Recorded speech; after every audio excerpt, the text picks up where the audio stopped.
퀘드로 알렌 외곽에 살던 슬레이드 그로에는 가끔 이웃의 잔디를 깎아주며 돈을 받는 아르바이트를 하고 있었고 2005년 5월 15일 그날도 이웃집 잔디를 깎고 있었습니다.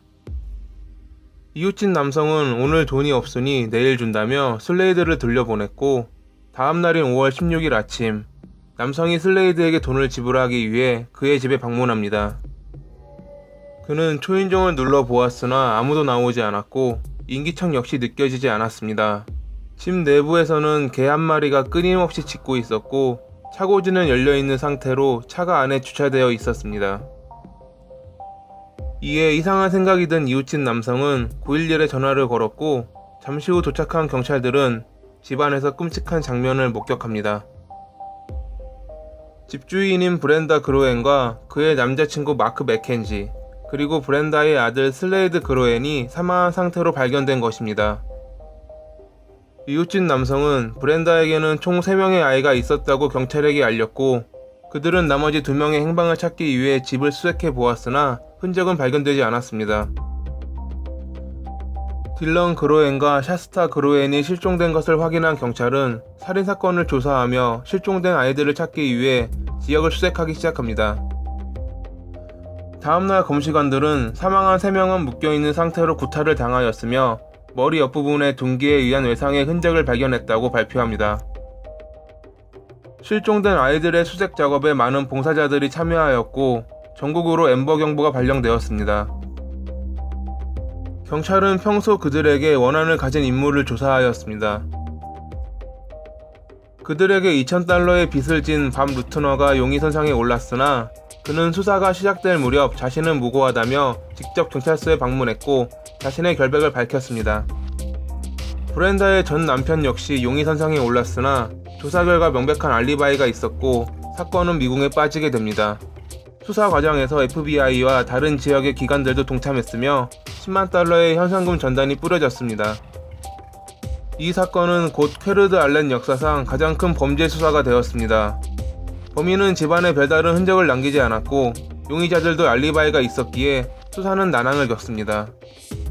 사건 발생 7주 후인 2005년 7월 2일 이른 아침 샤스타가 한 남성과 함께 편의점에서 목격되었다는 신고가 들어옵니다. 편의점의 종업원과 매니저, 손님들은 언론 보도를 통해 샤스타를 알아보았고 911에 신고한 후 납치범을 주시하였습니다.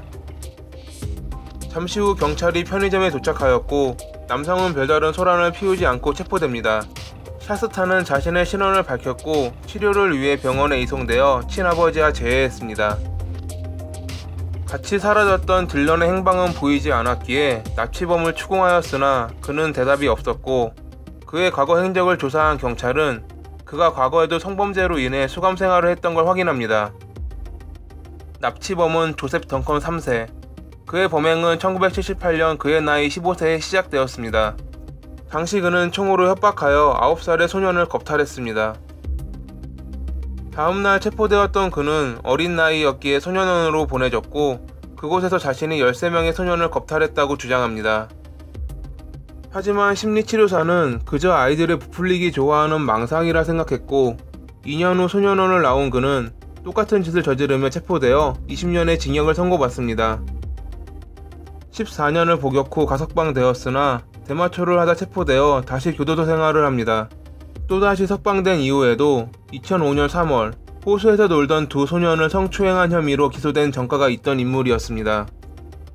2005년 5월 우연히 본 딜런과 샤스타에게 관심을 갖게 된 조셉은 아이들을 한동안 미행하며 집을 확인하였고 끔찍한 범행을 저지른 것입니다. 조셉이 체포된 지 이틀 후인 7월 4일 그의 행적을 뒤쫓던 경찰은 한 공원의 외딴 임시 야영지에서 사람의 유해를 발견합니다. DNA 검사를 위해 연구소로 보내졌고 결국 딜런이란 판명이 난 시신은 검시 결과 12구경 산탄총에 머리를 맞고 즉사한 것이라는 게 밝혀졌습니다. 조셉은 딜런의 죽음은 사고였다고 주장하였으나 샤스타의 증언에 의해 그의 거짓말이 드러나며 살인을 자백합니다. 1급 살인 4건과 1급 납치 2건의 혐의로 기소된 그는 모든 혐의를 인정합니다.